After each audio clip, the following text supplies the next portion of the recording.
We're okay. So I will just say we're grateful again for the work that they do to advance our community. Additionally, I need to give out a shout out to the MMF leadership group for their engagement and dedication to our work. Before I go any further, I want to take a moment to thank our sponsors for today, Kaiser Permanente and the Montgomery County Economic Development Corporation, two great entities in Montgomery County, and I'm a longtime Kaiser patient, so thank you from a patient. We have a wonderful cross-section of county folks represented here today, both in our audience as well on our panel. So we're excited to have all of you with us today. As you can see, we have a simple agenda, but power-packed. Kevin Beverly, my MMF co-chair, will say a few words. And then Maria Navarro, a leadership group member, will guide us through the heart of our program, a panel discussion. You will hear in that panel discussion from people with deep connections to early care and education and how they view an independent coordinating entity, a body that is made up of public and private stakeholders that would have a positive impact on their work, our economy, and the lives of the families in Montgomery County. Kathy Stevens, our third MMF co-chair, yes, it takes three of us along with Sharon to help lead all this work and guide us, will close out our hour-packed agenda with next steps and suggestions for how we as a group can help advance a public-private coordinating ECE entity in Montgomery County. So we're busy, but we hope to have a few moments at the end to answer questions from the audience. In the interim, please put your questions in the chat. If we don't get to them today, we will post responses on the MMF website, and we'll put a link to that in the chat as well. Again, as Sharon said, this is a robust conversation. If you're motivated, put out a tweet or a message on your favorite social media platform. Look for hashtags in the chat. So with that, let's get moving forward. As many of you know, using a collective model impact methods, including extensive community feedback loop, MMF identified ECE as a key issue for Montgomery County to advance equity in our community and to foster economic growth, to support today's workers and to create the talent pipeline of tomorrow, to ensure a thriving community, to help our community move forward. In 2016, MMF issued a call to action urging bold reform of the ECE community, the space, to create a real and true system of education and care for our littlest in our community. As an essential step forward towards that goal was the creation of a coordinating body for ECE, an entity that is independent and include public and private stakeholders or partners in our future. The pandemic revealed, as we all know, more and more so by many of you in the audience, the real depth of crisis in ECE, negatively impacting children and families and providers and employers alike, and our economy as a whole. Facilities closed and limited number of spaces were available because of the crisis we were facing over the last year. Last fall, the County Council charged MMF with delivering specific recommendations to the County Council about the framework for a public-private coordinating body. And we were pleased to take up that work. In January of this year, MMF delivered its recommendations to the County Council as to how to stand up such an entity. So decision makers now have a detailed report that includes several options or approaches to create such an entity and make it a reality, which in our view is really the first and most important step to really building a true ECE system in Montgomery County. For those who want to deep dive into the details, you can find the executive summary of the report online, and I think we'll throw a link to it in the chat as well.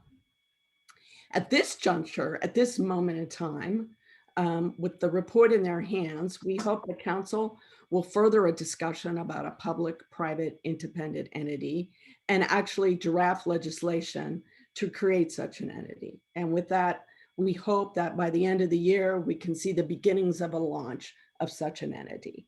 But we need to keep the conversation going, keep the momentum going in order to get the outcome that we all think is important. So you've had this infographic in front of you for a while as I've chatted on about the background.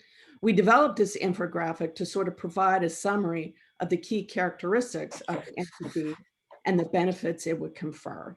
So clearly, a true ECE system led by an independent entity in our minds would help our entire community blossom. The key characteristics are listed in the rays of the sun. Note that two things that set the entity apart are a full community representation and voice of parents and providers and philanthropy and business and more would all have seats at the table on the board, as well as our longtime dedicated public servants who have really led ECE to be what it is today in Montgomery County. The board would have legal decision-making authority. For example, it would be able to decide how private funds that come through the entity could be or should be allocated. The benefits to each group are illuminated in the flowers, but most importantly, the entity and a real ECE system would help our children bloom and blossom and reach their full potential. Children will win when our entire community, from parents to child care providers and the dedicated public servants and the business sector, are aligned and working shoulder to shoulder to improve the lives of small children so that they can start kindergarten ready to learn. And a true high functioning system, all parents would know their children are well cared for and learning. Employers would know they can count on the productivity of their employees and know the talent pipeline will grow. Both outcomes will make our county blossom, be an equitable and thriving community. So as we continue, we need to get moving forward. Before we turn to our panel though, I'd like to introduce Kevin Beverly. He is also an MMF co-chair, as well as an economic development advocate. And I'd let him say a few words before we get to the panel. Kevin? Thank you, Susan. And again, thanks all of you for taking the time out today to be here. And I've had the privilege of participating in MMF's collective approach for about 9 years now, and I've seen the incredible work that goes into sustaining its inclusive and community-driven process. The business community is oftentimes not in a position to see how this sausage gets made all the time, and I've appreciated it through the workforce issue as well as through the ECE. This work is intensive and it takes resources, and we're grateful to those who have stepped up to make this possible over the course of those 9 years, including several private foundations and businesses and our audience today. We aren't able to name them all, but all of you, but please know that we're very appreciative of that support. I also want to thank the sponsors of today's program, Kaiser Permanente and the Montgomery County Economic Development Corporation. And full disclosure, I'm actually a vice chair of the Montgomery County Economic Development Corporation. MMF's insistence on developing broad, cross-sectoral, community-driven approaches to solving major challenges confronting the county aligns well with Kaiser Permanente's emphasis on the array of social factors that influence overall health and well-being. And MMF's work to highlight the role of ECE plays in supporting that workforce of today and helping develop the workforce of tomorrow makes that partnership with the MCEDC a clear winner. The pandemic has shown just how critical childcare is to our workforce. And for those who've been paying attention, you're seeing articles about this, not in Style, not in Metro, but in the business section. So you know that businesses are paying attention to this. We have 2 million women who are still out of the workforce. Many of them dropped out to take care of their children. Even before the pandemic, the supply of childcare was not equal to the demand. And this was impacting businesses' ability to accomplish its goals. That's important. This is one of those reasons why I have been drawn to MMF's vision of a transformative ECE coordinating entity. Kaiser Permanente and MCEDC have gone beyond checks with their investment in MMF. We also benefit from the valuable advice of Bill Weichman of Kaiser and Bill Tompkins, good friend of MCEDC on MMF's leadership group. I believe both of you are here with us today, and I thank you for your participation. All of this private sector support has a multiplier effect. It shows the commitment that the private sector, business, and philanthropy alike have put into this public-private partnership. When MMF asked the county council to support its work on this entity, the fact that it had private sector funds to match the public investment made a difference. We hope that you will continue to help us leverage those public funds with private sector matches as we launch into this entity and continue to work. I'll turn it back over to Susan.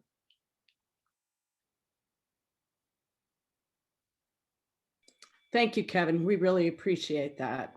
So at this juncture, I think it's time to move on to the panel, our most important conversation for today. So I'd like to introduce to you our coordinator, facilitator of our panel discussion, Maria Navarro. Maria is a senior education consultant with Umbrella Consulting and the former chief academic officer at Montgomery County Public Schools. In addition to which, she is a vital member of our leadership group. So Maria, I pass the baton to you. Thank you, Susan. Good afternoon, everybody. Very happy to be here. I have the privilege today of presenting our panelists, but before I do so, I just wanted to briefly mention that since you've heard quite a bit about our framework for an entity and the core principles of what we think it will do to really strengthen the early care and education infrastructure within the county, we thought it would be important to bring in a set of panelists that represent the community and have different perspectives about the importance of this work. As Susan mentioned, we are going to be tight on time and we may be able to take a couple of questions after our panel discussion, but we would encourage you all to use the chat function to ask questions and make comments. We will follow up with responses to each of those questions and we'll post them on our website. So with that, I'd like to introduce today's panel. With us first is Ruby Daniels, president of the Maryland Child Care Association. Ruby, you may want to wave so people can see you. Michelle Green is the executive director of Montgomery Child Care Association, Inc. Ruth Latoisen-Eiffel, president and CEO of the Washington Regional Association of Grantmakers. Hello, Ruth. Tiffany Jones, she's a parent, a family child care provider, and MMF Basics coordinator. Thank you, Tiffany. Dusty Rood, president and CEO of Rogers Consulting. And finally, Bill Tompkins, executive vice president and chief operating officer for the Montgomery County Economic Development Corporation. Thank you so much for all of you who are here today, and let's get down to business. So the first question, Ruth, I'm gonna ask you the very first question. Thank you for being here, but tell us a little bit from your perspective and the niche that you have in this community. What problems can this entity really solve for your stakeholders? Oh my God, the first question. Okay, we'll take it on. So hi everyone, Ruth Latoisen-Eiffel, president and CEO, new president and CEO of the Washington Regional Association of Grantmakers. We are a regional association focused on philanthropy. And so in 2018, our board decided to make a continuing commitment towards racial equity. And so when I look at any project, anything that RAG decides to endorse, our goal is to endorse things that actually advance racial equity in our communities, not just in DC, but in our region. And so I look at this program, one of the things that like sparks joy for me related to racial equity is the engagement of Black and Brown mothers, Black and Brown fathers, who might be engaged on this board and their ability to make decisions about how the ECE will engage families and their children, right? Like, here's the thing, maybe all of us have children, maybe none of us have children. My children are 12 and 9. But when I had young children, I was a military wife. My husband is retired now, but the idea that I could be engaged in what my children did and did not do was important to me. But when you think about racial equity in our communities, the idea that parents who are most deeply affected by this work, and I'm not talking about people who have 9-to-5 jobs, right? Like, hey, that's corporate, that's regular, and that's normal. But the people who are most disenfranchised when it comes to early childhood education, as well as early childhood supports, are those who have jobs that are not typically 9-to-5. How do we support them? How do we engage them in this work? How do we make sure that their voices and their concerns and the instabilities in their homes related to the way that we've structured our work are addressed in the ECE? And so when Montgomery Moving Forward addressed the philanthropic community at RAG, there was a distinct and significant focus on making sure that folks who are most marginalized and most under-resourced in Montgomery County would be represented. And so this is where I find, the majority of my support for this work. And this is also where I find the majority of my hope around what could become of this work.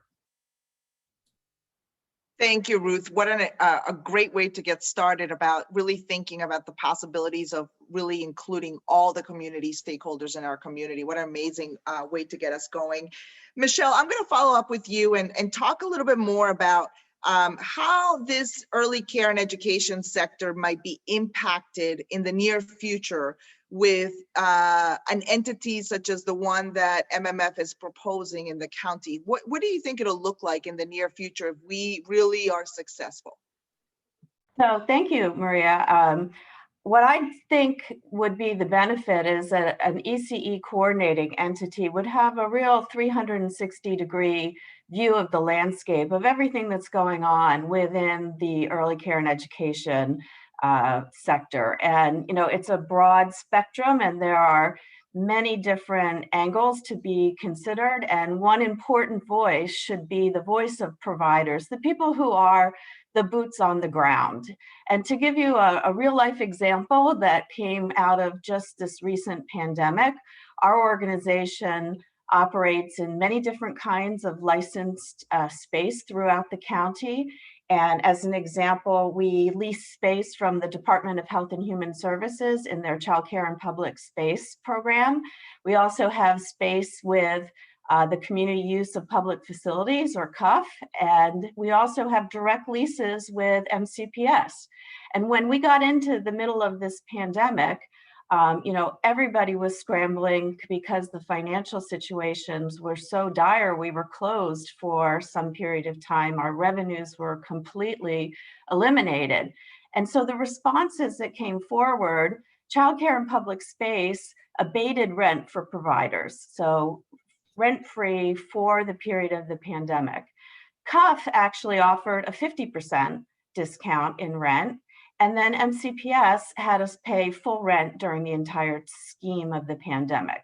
So, I think that presents sort of a real life example of how a coordinating entity might be able to look across silos, look across divergent organizations, and help build policy that is productive and well-intentioned and that can help serve all providers and all children and families in the community. Yeah, extremely important, Michelle, to be able to coordinate across multiple agencies. And that's such a great example. Bill, I'm going to turn to you next. We've talked a little bit about the providers. We talked a little bit about the engagement of families of all from all of the communities that represent our community in Montgomery County. I'm curious if you can talk a little bit about how an ECE coordinating entity will help from the business perspective. Well, actually, it helps from a number of angles. Childcare is a stressor in the business community. And when parents don't have access, it causes major problems throughout the system. In fact, Kevin mentioned earlier articles that are appearing. Here's the Washington Post, May 30th, last Sunday, a week ago, talking about the labor shortage and how it's creating a crisis in the childcare system. Well, what ends up happening is that, and actually these are figures from MMF, 68% of employers reported in a survey that they lost productivity as a result of childcare issues. And that was costing us $4 billion a year. You could stop right there, but the issues go on and on.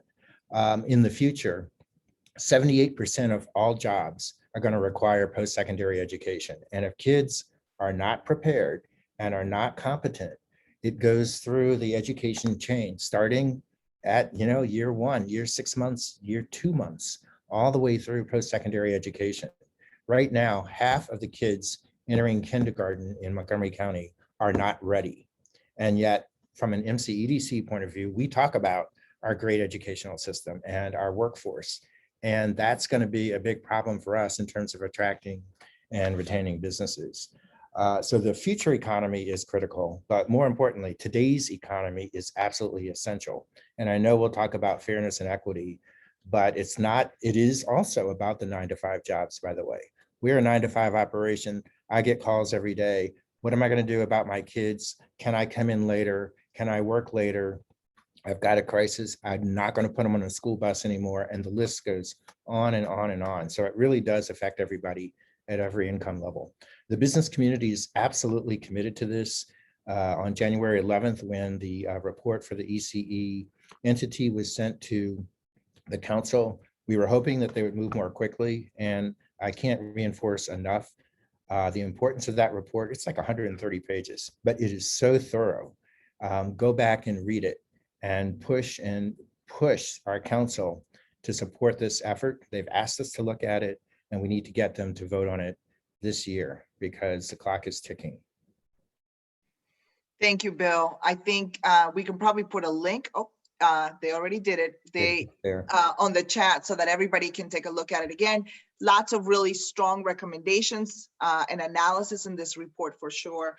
I want to turn to Ruby because I think when we talk about the business community, we're also thinking about the fact that there's a business to support this early care and education. And Ruby, you represent a lot of family providers and the family provider perspective. And I want to ask you about how you see the entities explicitly supporting and helping from the family provider perspective. Thank you very much, Maria. The recommended entity proposed by Montgomery moving forward can help Montgomery County child care infrastructure. And the part of the infrastructure is the family child care workforce. The ECE coordinating entity can also help in our recovery, fixing a broken system that is sustainable for a future generation. It will also ensure that any future system takes full account of the knowledge that providers have from their experience running their businesses and working directly with children, and that the system will adjust accordingly. It's also important because family childcare relies on volunteer leaders like myself to represent and advocate for issues that can greatly affect our profession. Our volunteer leaders invest our time and money in order to provide representation to our overworked and undervalued workers. The recommended ECE entity is different. It can help providers that oftentimes have little or no representation with a voice and a line of communication. With the line of communication, the entity can better understand our unique business operation and challenges. One of the challenges that we face prior and during the pandemic is our weak business setup and operation, which was exacerbated by the financial turmoil during the pandemic. Mostly operated by minority business owners, some immigrant providers like myself who speak English as a second language often have difficulties navigating the grant and loan application process. Most are likely to be declined for loans, and even if approved, would most likely pay a higher interest rate. It has been over a year and providers continue to struggle with increased expenses and decrease revenue. Many face the risk of a permanent closure. This entity can help with our recovery. I think without the support of the recommended entity, the county's childcare capacity is at the risk of many more closures, negatively impacting the county's economy.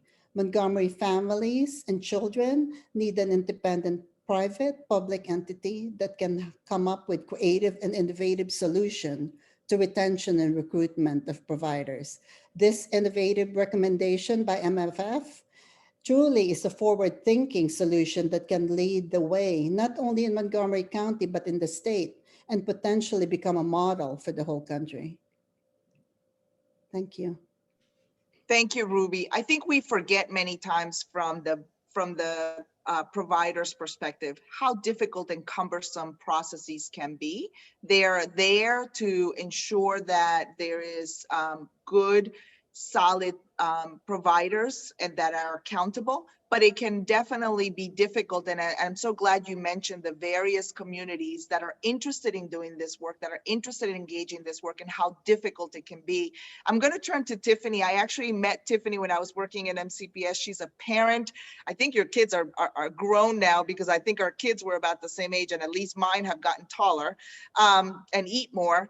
But she's also represents the family provider. And I'm curious if you can add a little bit more to how Ruby was talking about the coordinating entity and how that really can help how the landscape looks today and how we want it to look tomorrow. If you can talk a little bit more about it from your perspective, Tiffany. Thank you, Dr. Navarro. So as a parent and family child care provider, I think I have a unique perspective on the challenges of providing ECE to Montgomery County's children. So as you mentioned, my children are older, but I talk to a lot of parents of young children, and they tell me there's no easy way to identify safe, affordable, and available childcare at programs that have open slots near their home or near their offices, and they can't readily identify financial support. And even if they're available, they express that the process is very daunting. When government creates resources to help with these challenges, parents are often not at the table to help design solutions that work for them. For example, the delay in payment of scholarship funds for family is a really big issue. All of this makes life more stressful for parents and for children who may end up in less than ideal childcare situations because there aren't better alternatives. As a family childcare provider, I like to know about applying for subsidies and grants and loans, as well as the changing health regulations. And I like to know how I can influence legislation and policies that could potentially affect me. An entity could provide help for both providers and parents, navigating existing resources and advocating for changes that will bring additional resources and that will be responsible for to our needs. By facilitating an ongoing communication loop between parents, providers, and policymakers, as well as businesses and other private sector organizations, the entity will make life easier for parents and their children.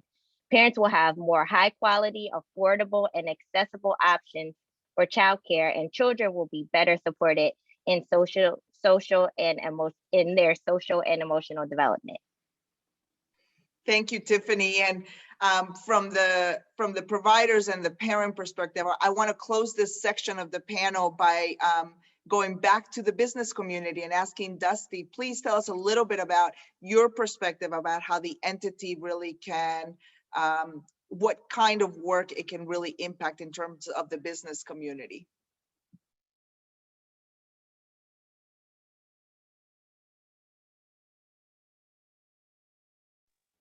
Sorry about that. My wasn't quite ready for the unmute. Thanks, Maria, and it's really an honor to be a part of this this panel.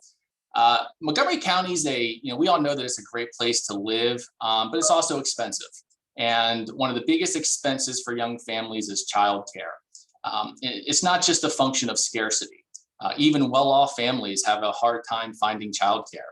A stronger ECE system that offers high-quality, affordable care to all families living in the county will help boost productivity and reduce absenteeism in the workplace, which Bill spoke to. Our collective experience during the pandemic was a reminder of how essential childcare is to working parents, as recovery money is directed to short-term stabilization and long-term stability of the ECE sector. An entity that can identify the gaps and coordinate the funding streams and target resources to where they can be most effective will really be crucial. But we're losing valuable time during this most critical moment. We need to be able to move swiftly. We need better accountability. And I believe a public-private entity is the best way to move forward with that. Thank you, Dusty. So let's go a little deeper, panelist members. Let's talk nuts and bolts. Bill, I'm gonna send the next question over your way. So how will the entity get its funding, and how will we measure a return on investment in this endeavor? Well, obviously, the entity will count partially on the public sector at every level, though, not just the county level, but the state and federal level. But the advantage to a public-private partnership is that you have multiple sources investing in the game and in ways that the public sector can't necessarily. As an example, the business community will contribute.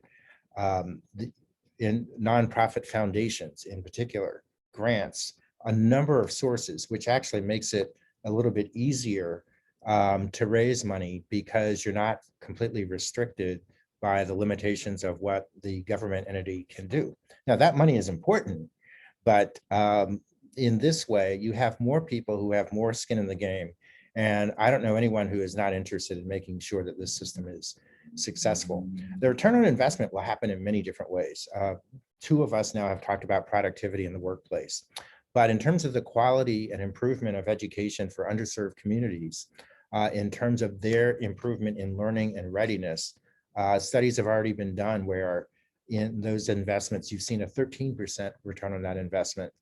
And because money is coming from multiple sources, the ECE will be held accountable for demonstrating the success of those programs. So that will be the least of our challenges. If you have a more robust educational system, a more robust private industry function in the sense that you have greater productivity and happier employees, by the way, because they know their kids are being taken care of. So interestingly enough, I think we hear from Bill the business perspective about the funding piece for the entity. Ruth, I'm going to actually ask you the same question. I'm curious from the philanthropic community and how you, leading a lot of looking at grants and opportunities for funding, how do you see this entity being funded, and more importantly, really showing a return on investment? What would you be looking for?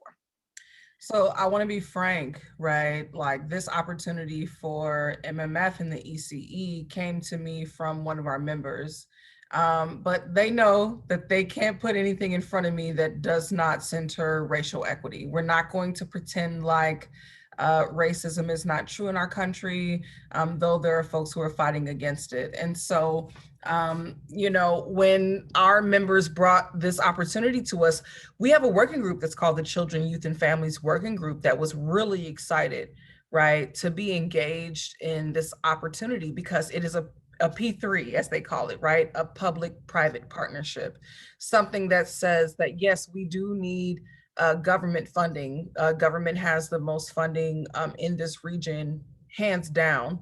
But philanthropy has a role as well, right? In seeding opportunities and seeding innovation before we ask tax dollars to be submitted to this work.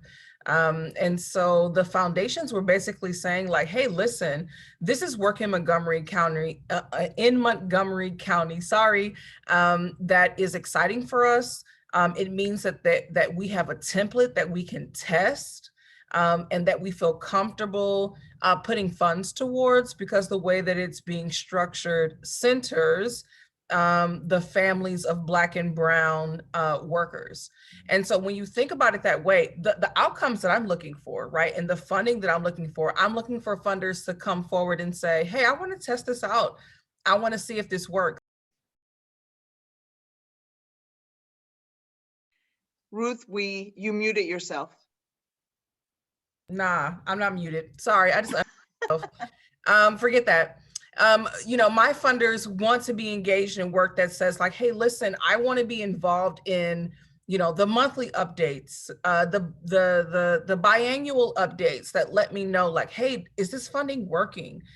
Is this actually solving problems in our community? Should we tweak something? Are there ways in which we can be innovative and not clunky? And while I appreciate public-private partnerships, I'm going to go ahead and go out on my limb and say that sometimes when we engage in government, it can be a little clunky, right? It can be bureaucratic, it can be clunky. And so having an entity that centers Black and Brown workers, especially women workers, having an entity that engages the best of our government as well as the best of philanthropy in this region in order to solve a problem in a county that's in the National Capital Region makes sense to us, right? And then how do we replicate it? Like if it works, let's make sure DC has it. Let's make sure Prince George's County has it. Let's make sure Fairfax County has it and Alexandria has it, Arlington has it. We cannot continue to think about ourselves as individuals.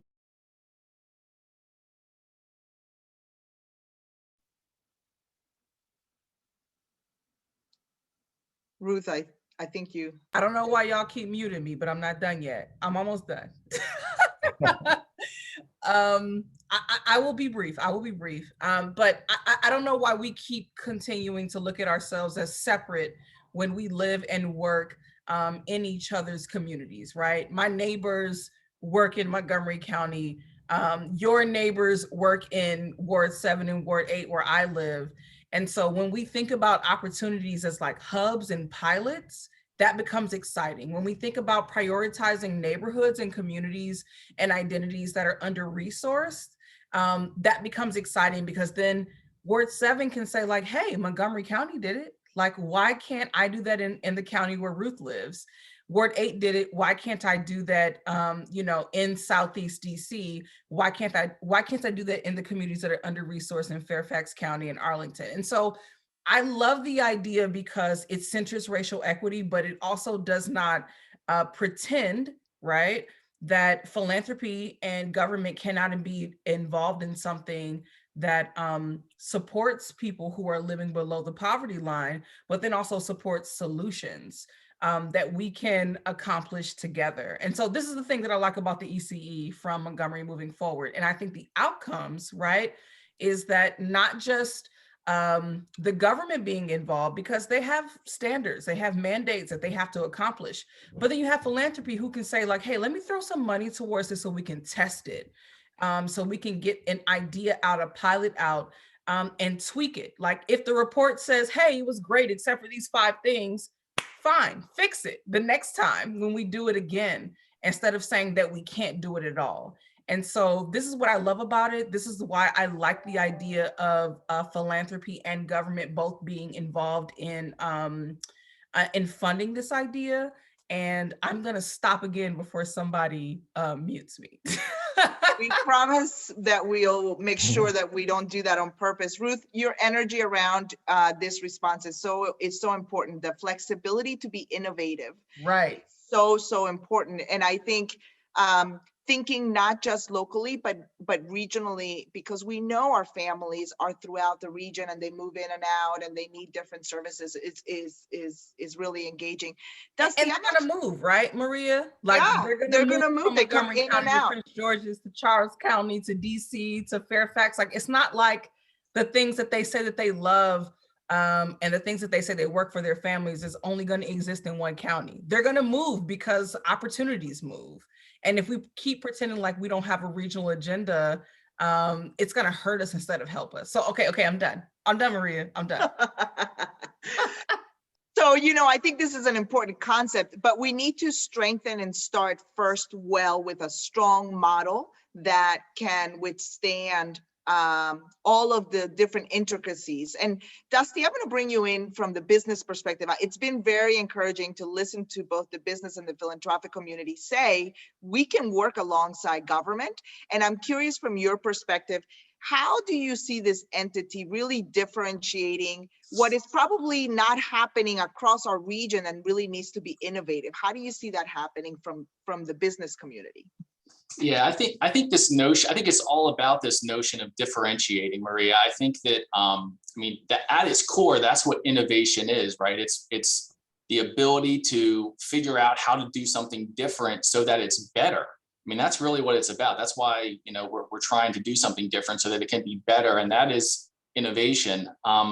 You know, we know in Montgomery County, you know, that in the past and really up until recently, Montgomery County benefited from being in the right place at the right time. If you look at it over the last, you know, several decades. However, you know, we now know, especially kind of coming out of this pandemic and sort of the format that we're in right now, that place is less important than it once was, and times are different. So bottom line, we have to earn our prosperity going forward. We have to earn being a place that people want to be, whether they live here, work here, enjoy in all the ways they do. And that starts really with attracting and retaining and investing in top talent, which is, you know, really the upstream of economic and community development. And we have lots of things going for us to build on. You know, I think about life sciences, but when I think about life sciences and Bill's ability to attract and retain life science firms, I think about who those people actually are. Those people are really smart scientists, and scientists are, you know, they're smart and they're really good at math and they're really good at spreadsheets. And so are those who are, you know, making the decisions about where they're going to locate. And I think if we can point to an entity that is entirely focused on making Montgomery County's childcare and education system more effective and potent and stand out as a reason for be here, I think that's a differentiator. And I think you talk about the entirety of the community, which is extremely important. We've talked about some specifics within the entity, and I want to get down in the next two questions about those details. So I'm going to bring Bill back and ask you, why do you think it's important for there to be an independent entity with governing authority? Why do you think that's an important lever in thinking about the structure of the entity? Well, first, these are not in my remarks, but I think it's important to say Montgomery County does a great job at so many things. And it's not that it can't do many of the things that we would like them to. It's that more can be done when it is independent. So if for anyone who works for the county or counts on the county, thank you for all the great work you are doing. But so much more can be done if the entity is independent, in the sense that you'll get that many more perspectives. Look at the people participating in this. Are you all going to show up at a county hearing? Are you going to go to whatever that office building is to get involved? And the answer is probably not, or not to the extent that you might if this was an independent entity. In addition, you have other sectors that will get involved. And I think there may be more objectivity because you have so many different perspectives coming in. And you also, with a governing authority, have the responsibility to answer to that governing authority. So it's not as simple as it seems, but I think it's more inclusive. It is more system-wide. And one of the challenges that any county agency would have and does have is that they have to look at their existing programs. How do you look beyond that? Whereas we have more flexibility and can respond in many different ways beyond the programs that may exist in a line item in a county budget. So I think it gives us the flexibility, better accountability, better responsiveness, and to me, brings us closer to the community that we're serving. Bill, I think you're 100% correct. I think in the 7 years that I've lived here in Montgomery County, I have worked very closely with so many people, obviously in the school system, in HHS, in county government, and the level of expertise in this county is exceptional. And I think we need to acknowledge that and make that an asset that we can use to move us to the next level. And so, Michelle, I want to ask you also, with so much collective knowledge and experience in this area, how do you see this entity existing, and how do you see it different from existing advisory groups that already are thinking and working through issues of ECE? So I think you just highlighted, Maria, that within the county, there's a long history of having citizen voices and citizen expertise on advisory groups. And they're incredibly important, but I think that there's an opportunity for us to go further with this new coordinating council. And I speak to that from my direct experience as the chair of the Commission on Childcare, and also the former chair of, for 2 terms, of the Early Care and Education ECCC committee. And, sitting inside of those advisory boards, what you saw were there were a lot of really incredibly talented and focused people, but they had trouble stepping outside of their silo of their budget priorities, or potentially out of their stated organization priorities. Oftentimes these advisory groups are underfunded, and there might be some opportunistic money that's come their way, but generally they operate without budgets. And so you get to write a few letters and maybe put a couple reports together. But again, directly in my experience, never got any responses from the county government saying, "Hey, great idea, let's jump on that one and roll it forward." So, I think the ECE kind of represents this new coordinating council represents an opportunity to, really set a community-based agenda, to use the collected braided funding of private and public money to get representation and move issues forward, and do it in a way that they can be extremely impactful. So I want to close have the last question, go back to an important topic that has been raised collectively, I think, but has been probably more directly discussed by Ruth. And Tiffany, I'm going to ask you the very last question, and that is, from your perspective, how do you really see this entity promoting equity and inclusion in our county? Just knowing the families that you have worked with, that you have supported, and the co-workers and fellow colleagues in your space, I wonder if you could close us out with that, with your thinking about that, reflections. Definitely. So I think that the entity will have a realistic and measurable commitment to racial equity and inclusion in its operations, governance, and culture. The composition of the entity's governing board will ensure that a wide range of viewpoints are directly represented in decision-making. And the board will have designated seats for community representatives and public and private sectors. And there will be 3 co-chairs, 1 parent, 1 private sector representative, and 1 from the public sector. Advisory groups will supplement the board's information with ongoing feedback from stakeholders, and one of the advisory groups will be explicitly focused on equity issues.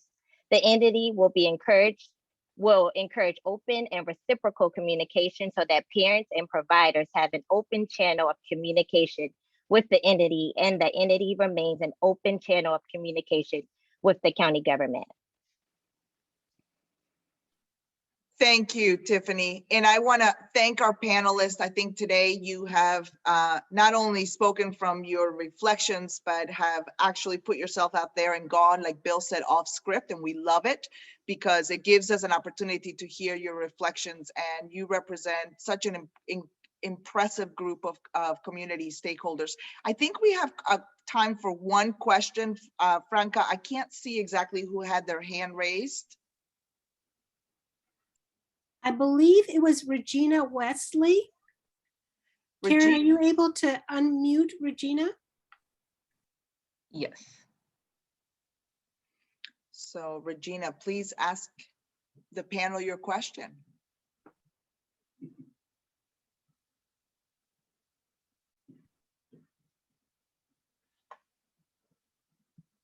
Regina, if you're not able to unmute and you want to put it in the chat, we can do it that way. Might be having some technical difficulties on that one.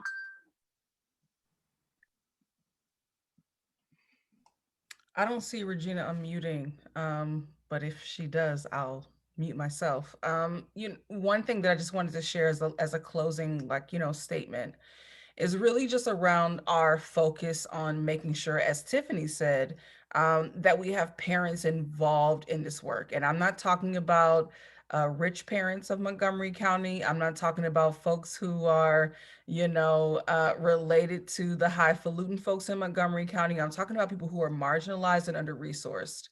And so as Tiffany, stated, there's work that needs to be done. But when we talk about putting somebody on this panel, we need to put somebody on this panel who really understands what it means to really suffer from poor early childhood education or poor child supports.